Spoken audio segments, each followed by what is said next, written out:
میں انتقال کی کیا فضیلت ہے؟ کیا رمضان میں مرنے والے کی کوئی زائد فضیلت ہے؟ کیا اس سے حساب و کتاب نہیں ہوتا؟ محمد اویس انڈیا سے۔ بعض روایتوں میں آتا ہے جو جمعے کی رات کو انتقال کرے گا اس کے عذاب قبر نہیں ہوتا، بعض میں آتا ہے جو رمضان میں انتقال کرے گا اس سے عذاب قبر نہیں ہوتا، پھر بعض میں آتا ہے کہ قیامت تک کے لیے ہٹا لیا جاتا ہے، بعض سے پتہ چلتا ہے صرف رمضان میں ہٹایا جاتا ہے۔ لیکن اس بارے میں جتنی روایتیں سب ضعیف ہیں اور بہت زیادہ ضعیف ہیں، تھوڑی بہت ضعیف بھی نہیں ہیں۔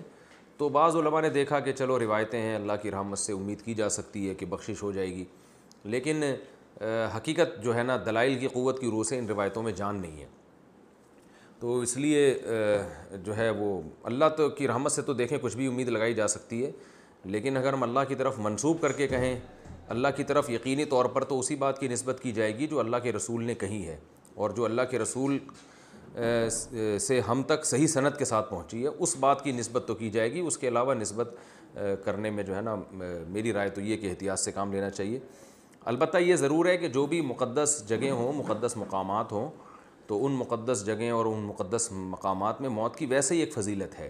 تو جمعے کا دن اور جمعے کی رات بھی مقدس، اور رمضان بھی مقدس ہے، اور روزے کی حالت میں موت پر صحیح حدیث ہے کہ روزے کی حالت میں جس کی موت واقع ہوگی جنت میں داخل ہوگا، اس پر مسند احمد کی صحیح روایت موجود ہے۔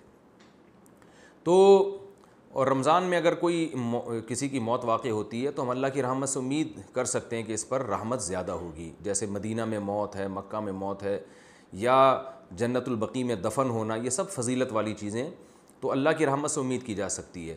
لیکن یاد رکھیں تمام احادیث کو اور قرآن کی آیات کو جمع کر کے فیصلہ کیا جاتا ہے۔ اگر ہم قرآن کی بہت ساری آیتوں کو اور احادیث کو سامنے رکھتے ہیں تو اصل بخشش کا مدار عمل پر ہے، کسی خاص ٹائم پہ مرنا یا کسی خاص حالت میں مرنا اس پر اصل مدار نہیں ہے۔ اس کی وجہ سے اللہ کی رحمت آ سکتی ہے، صغیرہ گناہ معاف ہو سکتے ہیں، کبیرہ گناہوں کے لیے قرآن میں اور احادیث میں جگہ جگہ یہی مضمون ہے کہ ان کے لیے توبہ ضروری ہے۔ یہ اس لیے کہہ رہا ہوں کہ بعض دفعہ لوگ کوئی بہت بڑا کھلے عام گناہ گار ہوتا ہے، کھلے عام بدماشی کر رہا ہوتا ہے، ظلم کر رہا ہوتا ہے، رمضان میں مر جاتا ہے تو ہم اس کو جنت میں پہنچا دیتے ہیں۔ اس سے کیا ہوتا ہے؟ لوگوں میں بدعملی پیدا ہوتی ہے، اور قرآن کی ان آیتوں کا انکار لازم آتا ہے جس میں اللہ نے فرمایا کہ وَذَرُوا ظَاهِرَ الْإِثْمِ وَبَاطِنَهُ، ظاہری گناہ بھی چھوڑو، چھپے ہوئے گناہ بھی چھوڑو۔ إِنَّ الَّذِينَ يَكْسِبُونَ الْإِثْمَ، جو لوگ گناہ کماتے ہیں، سَيُجْزَوْنَ عَنْ قریب، ان کو بدلہ دیا جائے گا۔ تو اللہ نے یہ نہیں کہا جو گناہ کماتے ہیں ان کو سزا ملے گی بشرطے کہ وہ شوال میں فوت ہوں یا رمضان میں نہ ہوں، ایسا کچھ نہیں ہے۔ اصل قانون یہی ہے۔ باقی جو روایات میں آتا ہے کہ روزے کی حالت میں موت واقع ہوئی تو مبارک موت ہے، عبادت کرتے ہوئے دنیا سے جا رہا ہے، تو اللہ سے امید کی جا سکتی ہے۔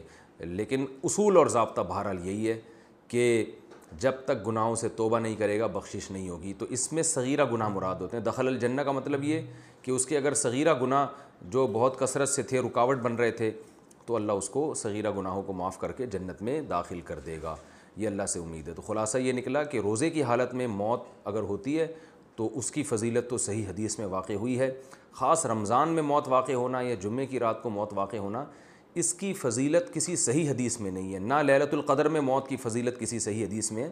لیکن یہ ویسے شریعت میں ایک بات ثابت ہے کہ فضیلت والے دن یا فضیلت والی رات میں انتقال میں اللہ کی رحمت کی امید کی جا سکتی ہے۔